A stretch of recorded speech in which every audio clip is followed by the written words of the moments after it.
नमो अर्हन्ताणं नमो सिद्धाणं नमो वार्याणं नमो वज्रायाणं नमो लोये सव्यसाहुणं मोक्षमार्गस्य नेतारं भेत्तारं कर्म भूभृतां ज्ञातारं विश्वतत्त्वानां वन्दे तद्गुणलब्धये।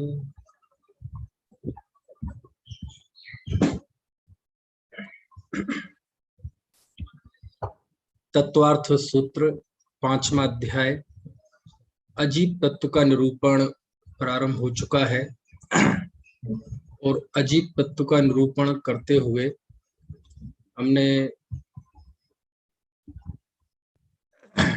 सुबह कल रात्रि में यह अध्याय शुरू हुआ था और जब यह अध्याय शुरू हुआ तो इसके प्रारंभिक कितने 2 सूत्र हम पढ़ चुके थे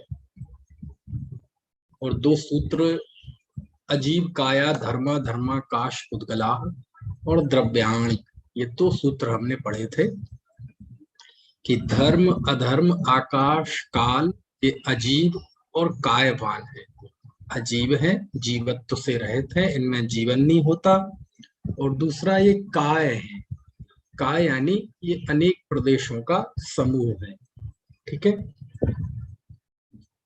शेष 2 द्रव्य जीव, वो जीव है लेकिन काय है लेकिन अजीब नहीं है, और काल द्रव्य अजीब है लेकिन काय नहीं है, इसलिए इन दोनों को इससे बाहर रखा गया। ये 2 जो विशेषताएं हैं वो इन 4 द्रव्यों पे लागू होती है। इन्हें कहते क्या है इन चारों को, तो उसमें लिखा आगे द्रव्याणि, ये द्रव्य है ना। ये धर्म अधर्म आकाश पुद्गल ये क्या है, ये द्रव्य है। द्रव्य किसे कहते हैं, द्रव्य किसे कहते हैं तो द्रव्य आगे सूत्रों में तो आएगा ही आएगा। कल हमने थोड़ी सी इसकी बात की थी कि ये द्रव्य है ना, तो ये ही द्रव्य है और कोई द्रव्य नहीं है क्या। तो फिर तीसरा सूत्र था जीवाश्च, जीव भी द्रव्य है ना। यानी ये 4 तो द्रव्य है ही, लेकिन फिर तीसरा सूत्र आचार्य ने लिखा जीवाश्च, जीवाह च, ये भी द्रव्य है। क्या मतलब हुआ, ये भी द्रव्य है, मतलब ये भी द्रव्य से आशय ये है कि ये देखो एक बात खास ध्यान देने लायक है। तीसरे मैंने बताया था ना, इन सूत्रों के मतार्थ बड़े गहरे हैं। क्या है, इन सूत्रों के मतार्थ बड़े गहरे हैं, क्योंकि तत्वार्थ सूत्र के शुरुआती व्याख्यानों में ये चर्चा आई थी, ये बात बताई थी कि तत्वार्थ सूत्र की रचना उस समय हुई जिस समय प्रायः हमारे आगमों की रचना प्राकृत भाषा में थी, लेकिन विद्वानों की भाषा, दार्शनिक जगत की भाषा संस्कृत थी। और प्रायः सभी धर्मों को प्रस्तुत करने वाला उनका एक प्रतिनिधि ग्रंथ होता था जो संस्कृत में होता था और सूत्रबद्ध होता था, लेकिन जैनियों का नहीं था। उस समय उमा स्वामी ने तत्वार्थ सूत्र लिखकर इस कमी की पूर्ति की कि जैन दर्शन को रिप्रेजेंट करने वाला संस्कृत में लिखा और सूत्र में ये तत्वार्थ सूत्र लिखा सूत्रबद्ध शैली में, ताकि दुनिया के सामने बोले क्या है जैन धर्म, बोले ये है जैन धर्म। और जब ये होता है तो इसके काफी मतार्थ की दृष्टि से ये सारे सूत्र बड़े महत्वपूर्ण हैं, क्योंकि सब जगह जाते हैं तो जीव की कल्पना अजीब की कल्पना अनेक अनेक के रूप में की गई है। तो इन सब सूत्रों में ये द्रव्य है। और देखो बहुवचन का प्रयोग किया तीसरे सूत्र में आचार्य ने, जीवाश्च, जीव भी द्रव्य है ना। अब बहुवचन का प्रयोग क्यों किया, तो इसमें भी मिथ्यात्व का खंडन है, क्योंकि बहुतेरे दर्शन जो ऐसे हैं वो जीव को बहुत नहीं मानते। वो तो कहते हैं एक ही जीव है, बस एक ही ब्रह्म है, एको ब्रह्म द्वितीयो नास्ति, वो ही चेतन है, बाकी सब क्या है, बाकी सब उसके अंश हैं, बाकी सब हम आप जीव है कि नहीं। तो बोले देखो जैसे एक चंद्रमा होता है ना, तो चंद्रमा तो ऊपर रहता है आकाश में, लेकिन वह तालाबों में, नदी में, जगह जगह पोखरों में, कहीं पानी भरा हो छोटी जगह पे उसमें, अथवा आप छत पे एक कटोरे में पानी रख दे तो उसमें, तो उस चंद्रमा का प्रतिबिंब सब में पड़ता है, तो वो अनेक अनेक रूप दिखाई देता है। ऐसी जीव तो एक ही है, चेतना तो एक ही है, और वो ब्रह्म है। तो हम सब क्या है, उसके प्रतिबिंब दिखाई देते हैं। तो ये जो अनेक अनेक तरह की कल्पनाएं की गई है, तो जैन दर्शन कहता है नहीं भैया, जीव एक नहीं है, जीवाश्च। समझ गए आप सूत्र का मतार्थ? जीवाश्च, जीवाच, जीव भी द्रव्य है नहीं, जीव भी द्रव्य हैं। यानी जितने भी जीव दिखाई दे रहे हैं, ये अपने अपने अपने आप में सब अलग अलग एक द्रव्य हैं। इन सबका मिला हुआ एक द्रव्य नहीं है ना। सारी दुनिया मिक्स होके एक ब्रह्म है, एक परम पुरुष है ना। सिया राम मैं सब जग जानी, ऐसा नहीं है। बोले जीव, हर एक जीव अपने अपने में स्वतंत्र पदार्थ है। समझ में आया ना? तो बोलो कितने बड़े अज्ञान का खंडन है इसमें, क्योंकि ये तत्वार्थ सूत्र सारे जगत के सामने जैन दर्शन को रिप्रेजेंट करता है ना। तो इसमें उन सारे अज्ञानों का खंडन हो गया कि जीव एक नहीं है, जीव बहुत है। जैसे धर्म एक द्रव्य है, समय सार उसकी टीका उसमें कि जीव भी एक द्रव्य है, कैसे आकाश की तरह। ऐसा आकाश का उदाहरण दिया गया कि जीव एक द्रव्य है, कैसा, जैसे कि आकाश है। तो आकाश जैसे एक द्रव्य है, ऐसे जीव भी एक द्रव्य है। जीव के द्रव्य को कहने के लिए आकाश का दृष्टांत दिया। तो यहाँ ऊपर कहे धर्म द्रव्य, अधर्म द्रव्य, पुद्गल द्रव्य, आकाश द्रव्य, जैसे ये द्रव्य है। आकाश इतना विशाल एक द्रव्य है, पुद्गल सब मानते हैं कि ये द्रव्य है, ऐसी जीव भी द्रव्य है ना। तो ऊपर ले लेते ना उस सूत्र में, ऊपर सूत्र में नहीं लेते। क्यों? क्योंकि पहले सूत्र में अजीव बताए हैं और ये जीव अजीब नहीं है ना।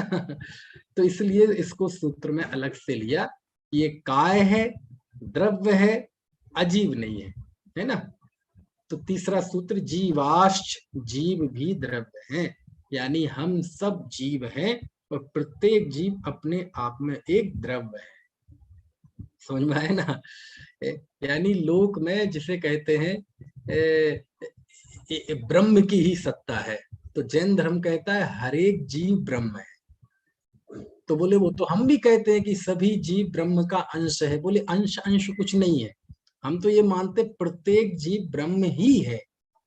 स्वद्रव्य, स्वक्षेत्र, स्वकाल, स्वभाव से वो अपने आप में परिपूर्ण एक वस्तु है, परिपूर्ण एक द्रव्य है, परिपूर्ण है ना, एक प्रमेय है, परिपूर्ण है ना। तो ये वस्तु, प्रमेय, सत, द्रव्य, इन सबके अलग अलग मीनिंग होते हैं। कभी मौका आएगा तो उस पर भी बात करेंगे। तो इसलिए ये सूत्र लिखा है। कौन सा सूत्र है? जीवाश्च। ठीक है, यानी जीव भी द्रव्य हैं, सारे जीव द्रव्य हैं, आप भी द्रव्य हैं, मैं भी द्रव्य हूँ, निपुण भी द्रव्य है ना, है? उमाकांत जी भी द्रव्य हैं, विनीत जी भी द्रव्य हैं। कौन सा द्रव्य? जीव द्रव्य। समझ में है ना? तो ये एक कितने कितने यानी कितने बड़े, क्योंकि जैन दर्शन के अलावा आप बाकी दर्शनों में चले जाओ, इतने षड दर्शन हैं। तो षड दर्शनों में जैसे जैन दर्शन में जीव को एक स्वतंत्र इकाई के रूप में देखा गया है, कहीं नहीं देखा गया। कहीं वो ब्रह्म का अंश, कहीं वो उस रूप में अंश, और कहीं तो जीव नाम का द्रव्य माना ही नहीं गया। तो ऐसे अज्ञान का भी खंडन है ना। तो जो जीव को मानते ही नहीं, ऐसे नास्तिवादियों का भी खंडन है।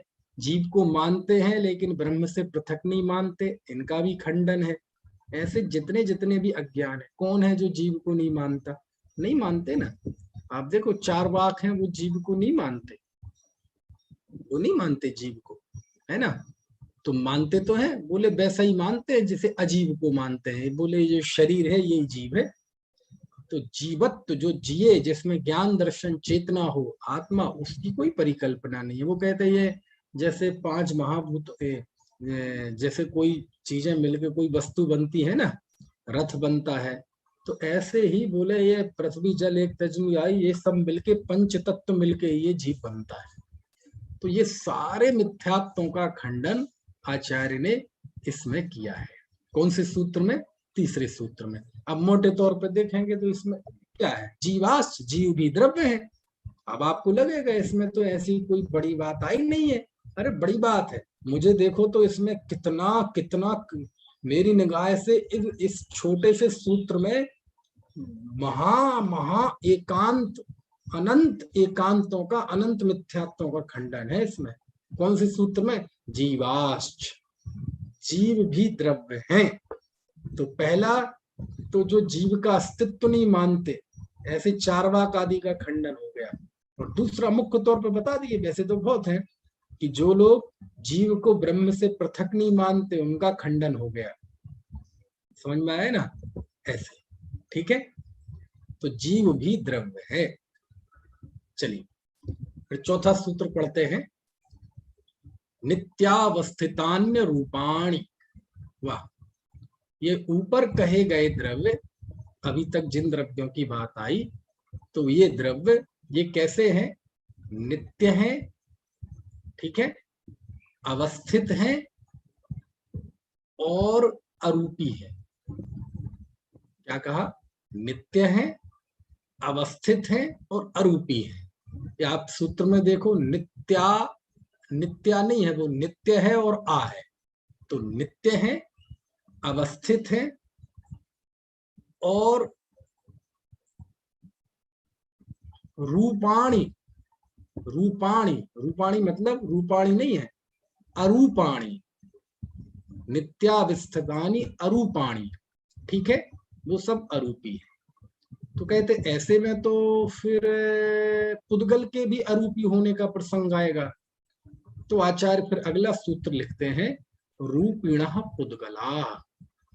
पुद्गल जो है वो रूपी है, ठीक है। पुद्गल कैसा है? वो पुद्गल है, वो रूपी है, ठीक। चलिए तो अब जरा इन पे हम बात करते हैं। ऊपर के द्रव्यों के लिए कहा ये नित्य है, अवस्थित है और अरूपी है। अब देखो, ऊपर आप कह रहे हैं कि ये द्रव्य है और यहाँ कह रहे हैं कि ये नित्य है। क्या अर्थ हुआ? अब ये सब बड़ी दार्शनिक चर्चा है, थोड़ा सा आपको आनंद लेना पड़ेगा इसका।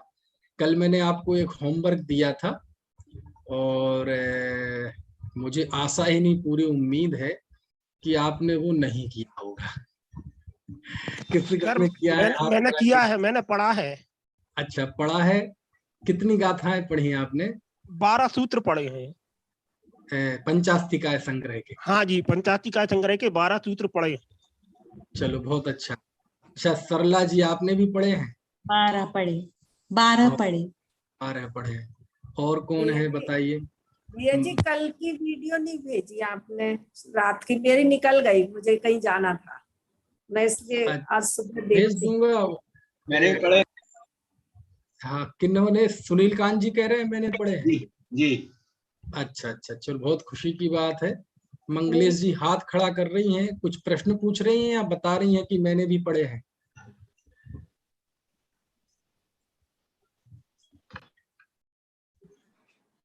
चलिए। हाँ हाँ जी, मैं कह रही थी भाई। हाँ जी, पूरी पंचास्तिका है भाई साहब, पहले से लगाई हुई है। अच्छा अच्छा, अभी कल जब पढ़ा है आपने कि प्रश्न पूछा तभी मुझे पता था कि 103 नंबर गाथा में कि पूर्व प्रवचन का सार पंचास्तिक द्रव्य के अलावा आचार्य जी ने कुछ भी नहीं कहा। कौन से गाथा में? 103 नंबर गाथा भाई साहब। चलो पास ही निकली, मैंने 104-5 कहा था। हाँ, 103 में निकली। 103 नंबर गाथा और 104 नंबर गाथा जो पूरे का सार है वो उसमें दिया गया है भाई साहब। बहुत अच्छा। ऐसी अंतिम गाथा में भी कहा है ना?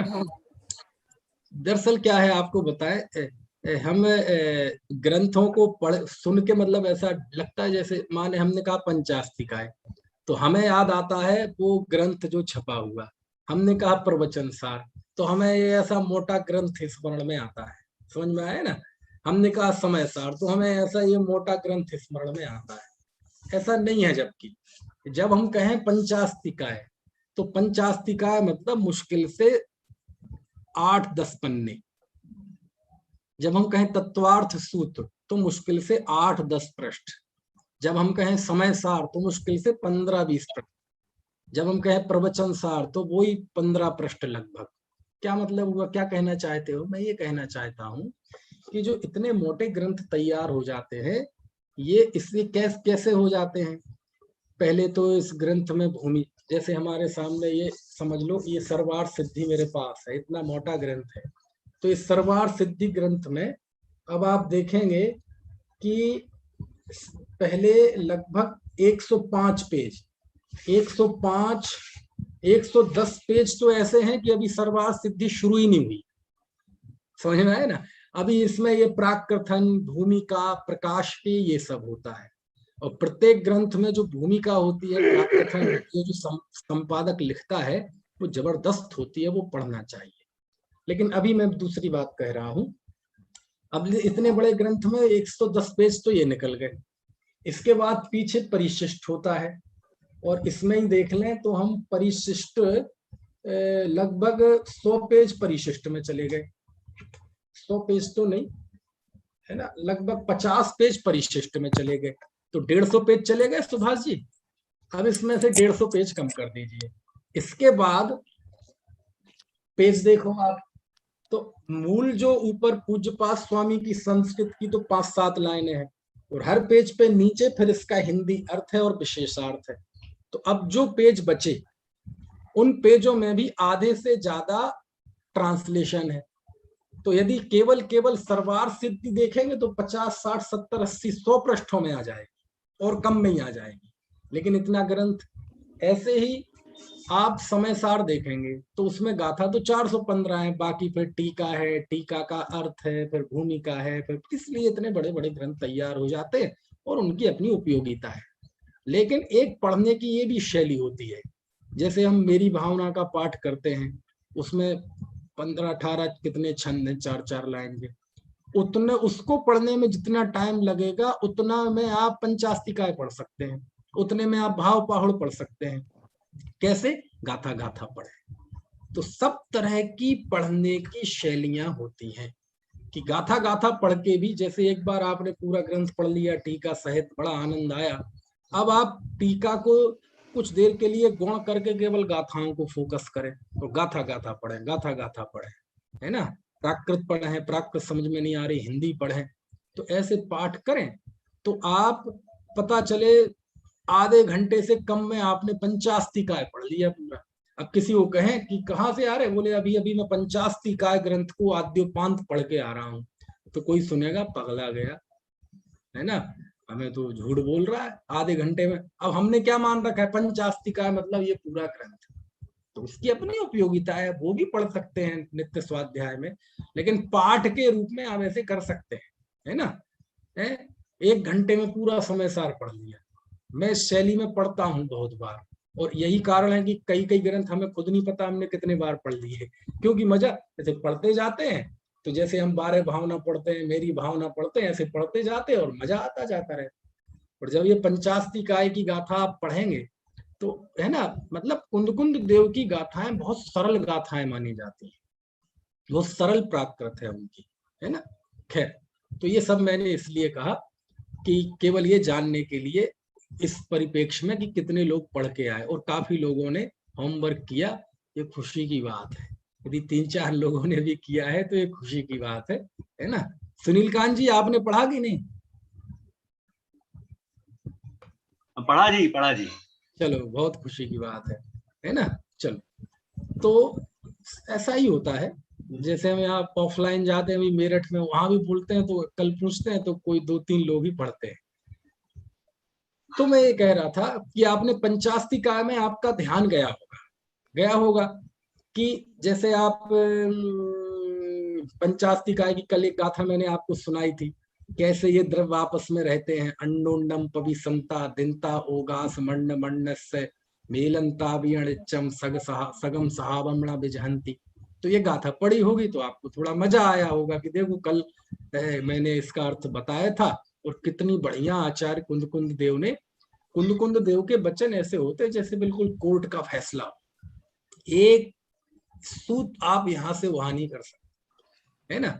ऐसे ही आप देखेंगे यहाँ गाथा इस सूत्र में देखेंगे, एक तरफ कह रहे हैं आप ये द्रव्याणी, ये द्रव्य है दूसरे सूत्र में, और चौथे सूत्र में कह रहे हैं कि ये नित्य है। अब द्रव्य उसे कहते हैं जो बदलता रहे, द्रव्य उसे कहते हैं जो द्रवे, द्रव्य उसे कहते हैं जो अपने पर्यायों को प्राप्त हो, द्रव्य उसे कहते हैं जो परिणमनशील हो। समझ में आया ना।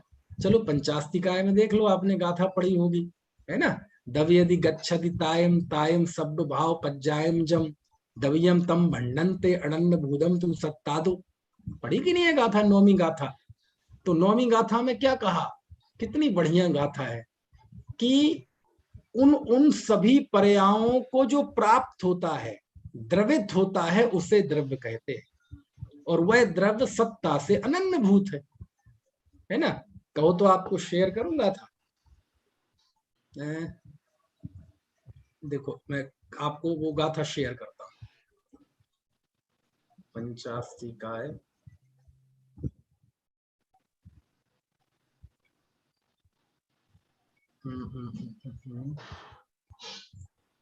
लो, अच्छा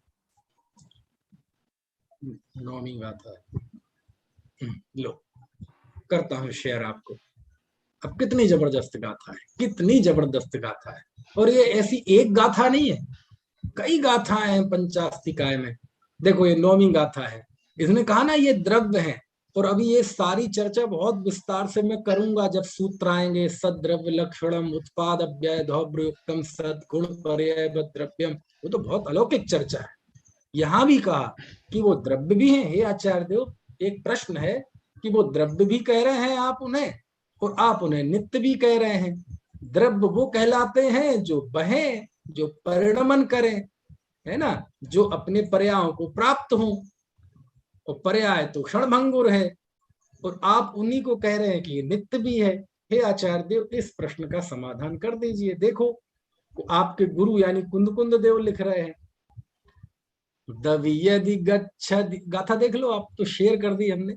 दवियदि गच्छति तायम तायम सव्यभाव पज्जायम जम दवियम तम भंडन्ते अनन्य भूदम तु सत्तादो। गाथा समझ में आ गई। अब देखो आप, दवियदि गच्छति, दवियदि, दवियदि मतलब द्रवता है।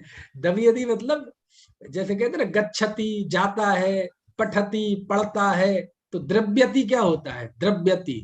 दवयदि द्रवता है, गच्छति है। आपको हिंदी वैसे कर दूं, नहीं तो टाइम लग जाएगा। देखो ये लिखा, तान तान सद्भाव, मजा नहीं आ रहा, अब प्राकृत में यहाँ ऐसे तो तान तान में। देखो दवियदि, दवियति मतलब द्रवित होता है, गच्छति प्राप्त होता है, किनको, ताई ताई सब भाव पज्जाया, उन भावों को जो प्राप्त होता है, यानी जो जो अवस्थाएं होती हैं, उन सब अवस्थाओं को जो प्राप्त होता है, उनको जो बहता है। दवियम वह द्रव्य है, तम वह भंडन्ते उन्हें द्रव्य कहते हैं। कौन कहते हैं, अच्छा ये जैसे ये शब्द आया भंडन्ते, मतलब कहते हैं, कौन कहते हैं, तो उसका जवाब है सर्वज्ञ कहते हैं। अब वो गाथा में सर्वज्ञ का नाम नहीं लिखा है, लेकिन कहा जाएगा ना कहते हैं, कौन कहते हैं, सर्वज्ञ कहते हैं। और अनन्य भूतम तु सत्तादो, और वह सत्ता से अनन्य भूत है। तो देखो द्रव्य की क्या परिभाषा आई कि जो द्रव्य जो प्राप्त हो, अपने अपनी पर्यायों को जो प्राप्त हो, समझ में आया ना, अपनी अपनी अवस्थाओं को जो प्राप्त हो, उसका नाम द्रव्य है। तो द्रव्य में तो बहना है, द्रव्य में तो परिणमनता है। और वैसे भी आप देख लें, आप जो सभी द्रव्यों में दो प्रकार के गुण होते हैं, एक तो कहलाते हैं सामान्य गुण और एक कहलाते हैं विशेष गुण। ठीक है, सामान्य गुण और विशेष गुण, ये बात तो समझ गए ना आप। सामान्य गुण यानी होता है जो सब में रहे, सभी द्रव्यों में रहे। विशेष गुण वो कहलाते हैं जो अपने अपने द्रव्यों में रहे। तो अस्तित्व, वस्तुत्व, अगुरु लघुत्व, प्रदेशत्व, प्रमेयत्व, है ना, ये आपने 6 सामान्य गुण पढ़े ही हैं, ये सभी द्रव्यों में होते हैं। ऐसे ही अस्ति, नास्ति, एक, अनेक, भेद, अभेद, सामान्य, विशेष, है ना, ये सारे सभी द्रव्यों में होते हैं। तो जो सब में पाए जाएं वो सामान्य, और जो अपने अपने द्रव्य में पाए जाएं वो विशेष गुण है।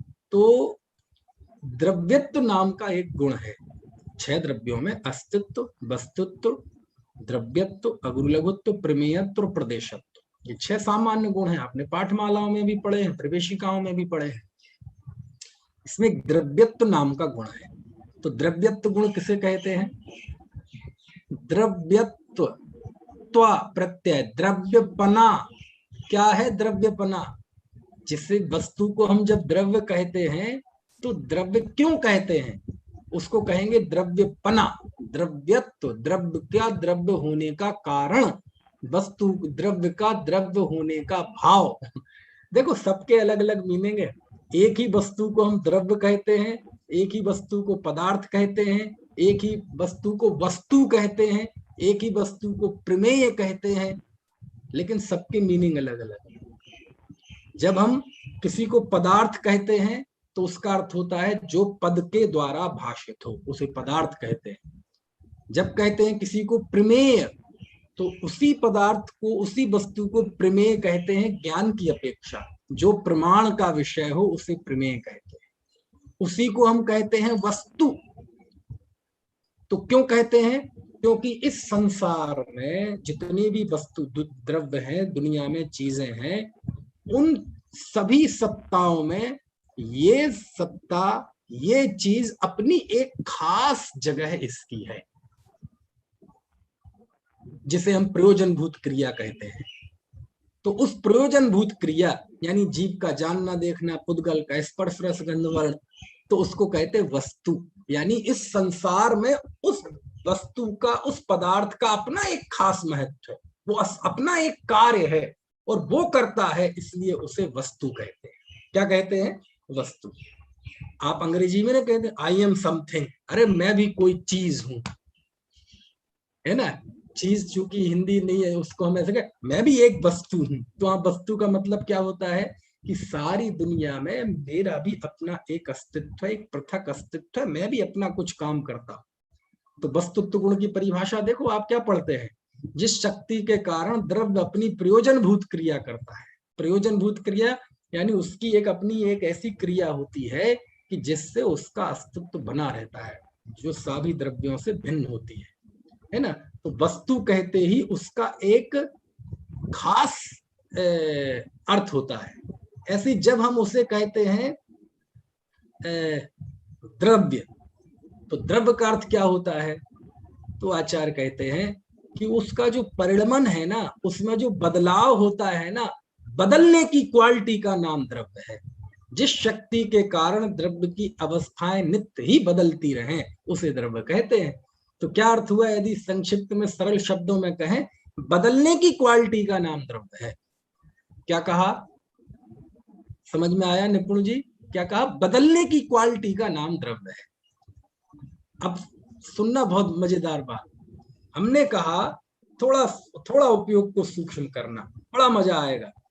बदलने की क्वालिटी का नाम द्रव्यत्व है। बदलने की क्वालिटी जिसमें हो उसका नाम द्रव्य है। अगली बात, क्यों जी? बदलने की क्वालिटी जिसमें हो, तो ये जो क्वालिटी है ये बदलती है क्या? ये नहीं बदलती। क्या कहा? बदलने की क्वालिटी का नाम द्रव्य है। बदलने की क्वालिटी का नाम द्रव्यत्व है, लेकिन ये बदलने की जो क्वालिटी है ये बदल जाती है क्या? ये नहीं बदलती। यही कारण है कि वस्तु बदल गई, अगले क्षण फिर बदल गई, अगले क्षण जो अभी थी अगले क्षण फिर बदल गई। लेकिन बदलते हुए भी यदि ये क्वालिटी खत्म हो जाएगी तो वस्तु अगले क्षण नष्ट हो जाएगी। ये क्वालिटी नहीं बदलती, ये क्वालिटी हमेशा रहती है और बदलती रहती है वस्तु। मतलब क्या हुआ? वस्तु का बदलना सत्य है, लेकिन बदलते हुए भी वस्तु कभी नष्ट नहीं होती, ये बात भी सत्य है। ये अनेकांतात्मक स्वरूप है वस्तु। अपना अस्तित्व, अपना सतीत्व, अपना शील बचाए रखते हुए वो प्रति समय परिवर्तित होती है, और परिवर्तित होते हुए भी कभी वह नष्ट नहीं होती। ऐसा वस्तु का नित्य अनित्यात्मक, ऐसा वस्तु का विरुद्ध अनेकांतात्मक स्वरूप है। द्रव्य है, मैं द्रव्य हूं, ये बात सत्य है, क्योंकि मुझ में प्रति समय परिणमन होता है। वस्तु कभी भी परिणाम के बिना नहीं होती। अरे गाथा है, रत्थी बड़ा परिणामम अथो अथो बड़े परिणाम बड़े हैं, कि वस्तु अर्थ परिणाम के बिना नहीं होता, वो परिणाम अर्थ के बिना नहीं होते। ऐसी गाथा है, आप प्रवचन सार में पढ़ेंगे तो इसमें भी आएंगे इस तरह की गाथा, पंचास्तिकाय में देखें क्या। तो अर्थ वस्तु परिणाम के बिना नहीं होती, परिणाम वस्तु के बिना नहीं होता, दोनों अनन्य भूत होते हैं। तो जब हम कहते हैं द्रव्याणि कि वस्तु द्रव्य है, यानी उसमें द्रवणशीलता है, लेकिन द्रवणशीलता होते हुए भी वस्तु नष्ट नहीं हो जाती, वो द्रवणशीलता। देखो, हम जब कहते हैं कि प्रत्येक वस्तु परिणमनशील है, क्या है? परिणमनशील। तो कितने बढ़िया शब्द का प्रयोग है, परिणमनशील। ये शील क्या होता है? शील मतलब स्वभाव, लेकिन स्वभाव शब्द भी अच्छा है, लेकिन शील शब्द का जो एक इमेज है दुनिया में, वो गजब है। तो वस्तु परिणमनशील है, यदि हम उसको सरल अर्थ करेंगे तो यही कहेंगे कि वो परिणमन स्वभावी है। लेकिन शील शब्द में जो स्वभाव का अर्थ है, जो पवित्रता का अर्थ है, वो स्वभाव शब्द में नहीं है, समझ में ना? यानी परिणमन करना वस्तु का शील है, ये उसकी सुंदरता है, ये इसका सर्वस्व है। जैसे किसी व्यक्ति के लिए शील उसका सर्वस्व होता है। कहते हैं ना, धन गया कुछ नहीं गया, स्वास्थ्य गया कुछ गया, और शील गया सब कुछ गया। तो शील का अर्थ है ना, एक विशिष्ट अर्थ है, विशेष प्रभाव है उस शब्द का। ऐसे ही वस्तु में परिणमन उसका शील है। क्या कहा फिर से? वस्तु में परिणमन उसका स्वभाव नहीं। तो कोई स्वभाव कह दे तो गलत है क्या? नहीं, गलत नहीं है, सही है, लेकिन शब्द का बता रहा हूं मैं। परिणमन वस्तु का स्वभाव नहीं, क्वालिटी नहीं, विशेषता नहीं, काम नहीं, धर्म नहीं। अरे हमने तो सुना है, वो सब सही है, मैं तो शब्द का बता रहा हूं कि शब्द के प्रयोग में कितनी मिठास है। परिणमन वस्तु का क्या है? शील है। शील है, यानी यदि शील गया तो गया, कुछ नहीं बचा जिंदगी में। ऐसे ही परिणमन चला गया तो वस्तु खत्म हो जाएगी। तो इसको हम किस भाषा में कह रहे हैं? परिणमन वस्तु का शील है, समझ में है ना? वस्तु परिणमनशील है, वाह, है ना?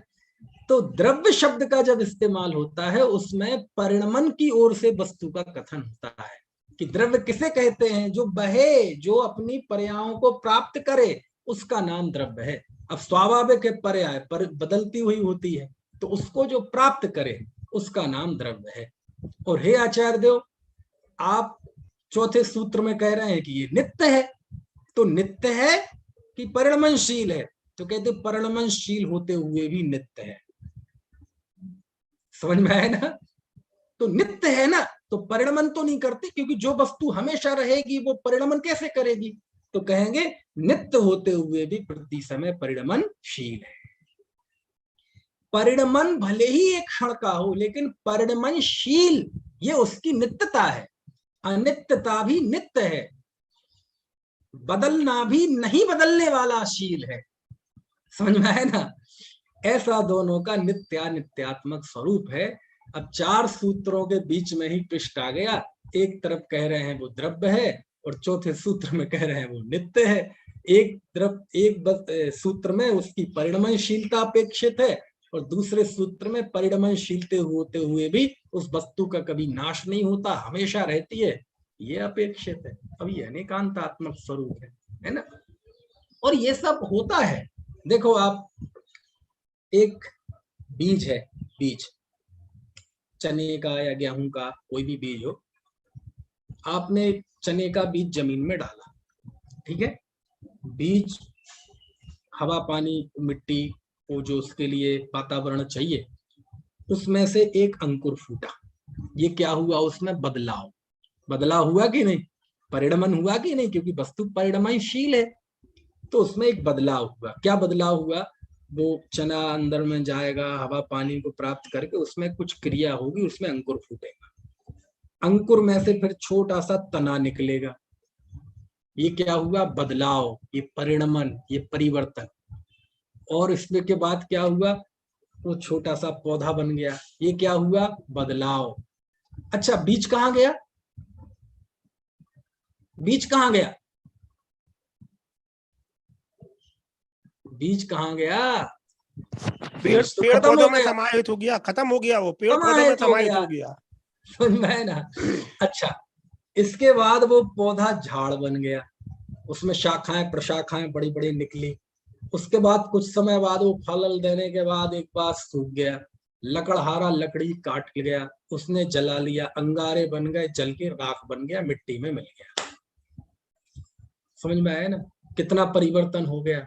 अब उस बीज से इस राख तक की यात्रा में कितना बदलाव हुआ, लेकिन वस्तु नष्ट हुई नहीं, नष्ट नहीं, नष्ट नहीं हुई।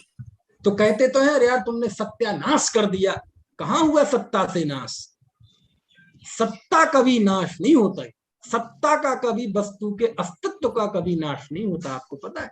हाँ, ये सब जो हुआ है, अस्तित्व को सुरक्षित रखते हुए प्रत्येक वस्तु में प्रति समय बदलाव होता है।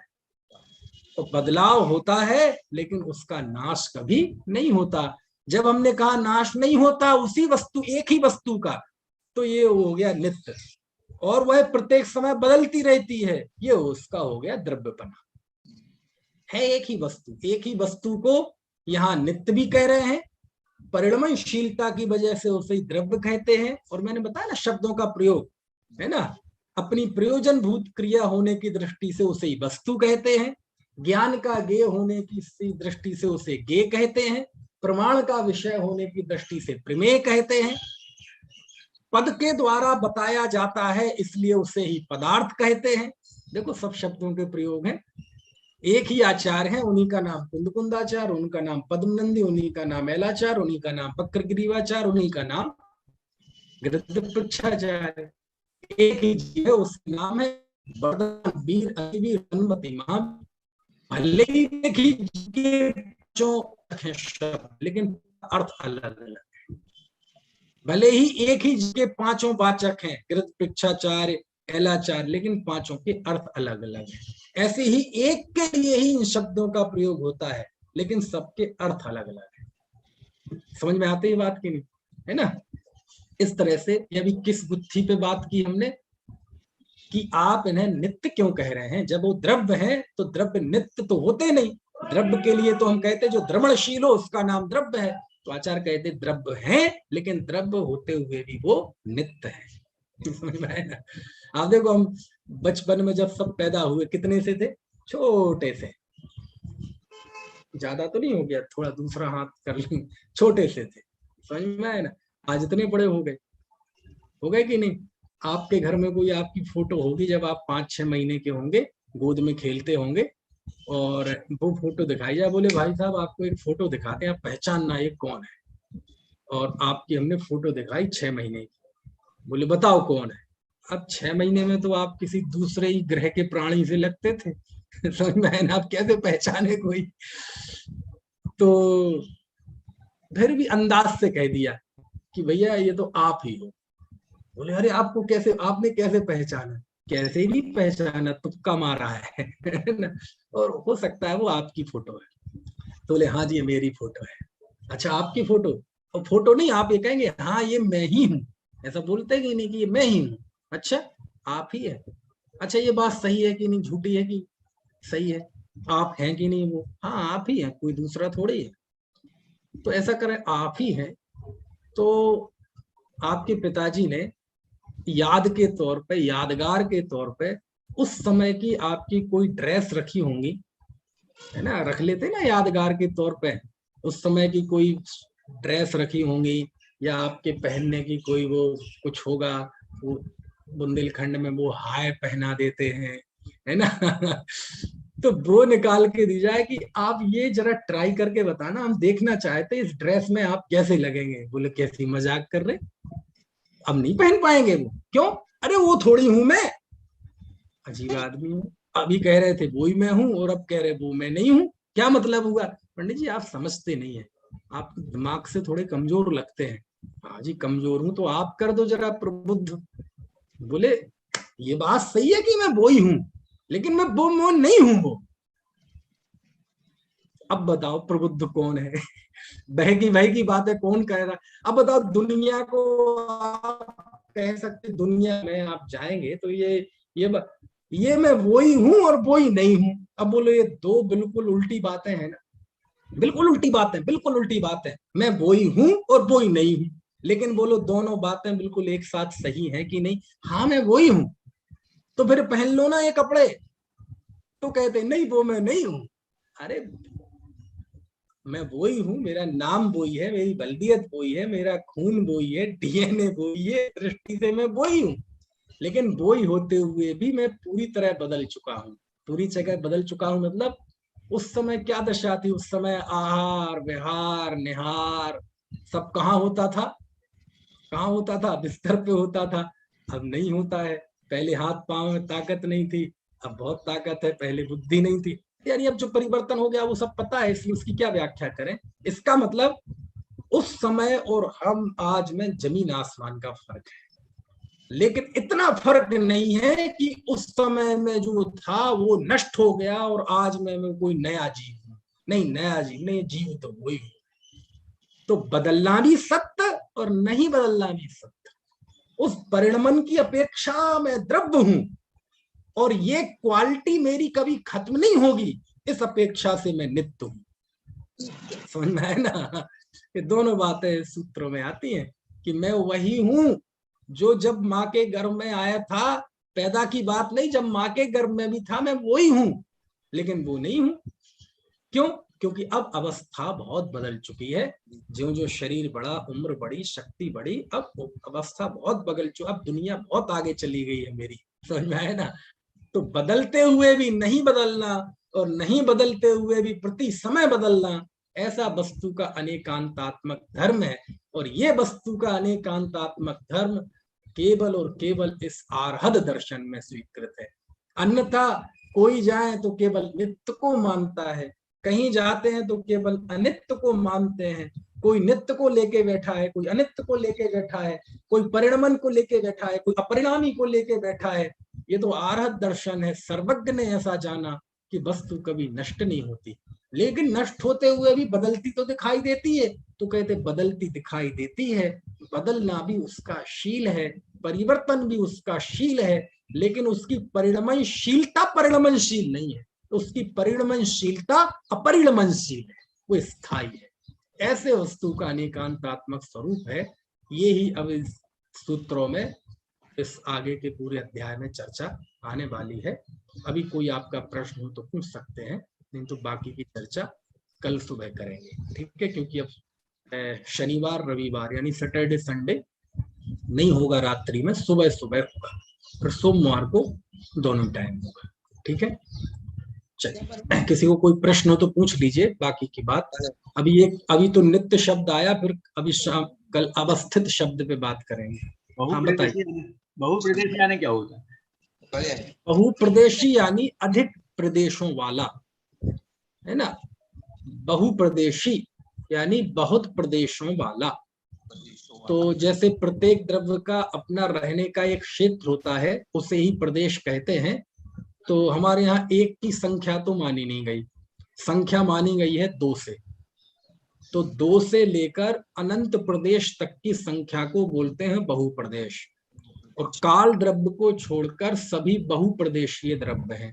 जैसे जीव असंख्यात प्रदेशी है तो इसी के कहेंगे बहुप्रदेशीय, है ना।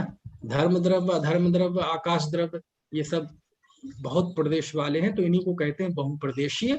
और इन्हीं को कहते हैं अस्तिकाय। बहुप्रदेशीय द्रव्य को अस्तिकाय कहते हैं। ठीक है, और किसी का कोई प्रश्न? पढ़ना आप पंचास्तिकाय संग्रह, और भी बहुत बढ़िया बढ़िया गाथाएं हैं। ये तो मैं क्या बताऊं, कल भी एक गाथा सुनाई थी मैंने कि इस तत्वार सूत्र के इसी 5वें अध्याय में 3 सूत्र आए हैं।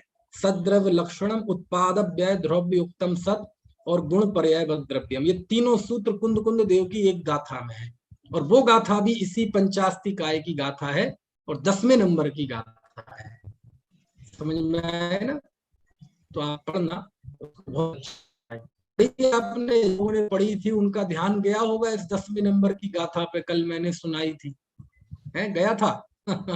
चलो अब फिर से जाएगा, यदि आप पढ़ेंगे तो। ठीक है, चलिए अभी का समय हो गया, फिर और बात कल करेंगे।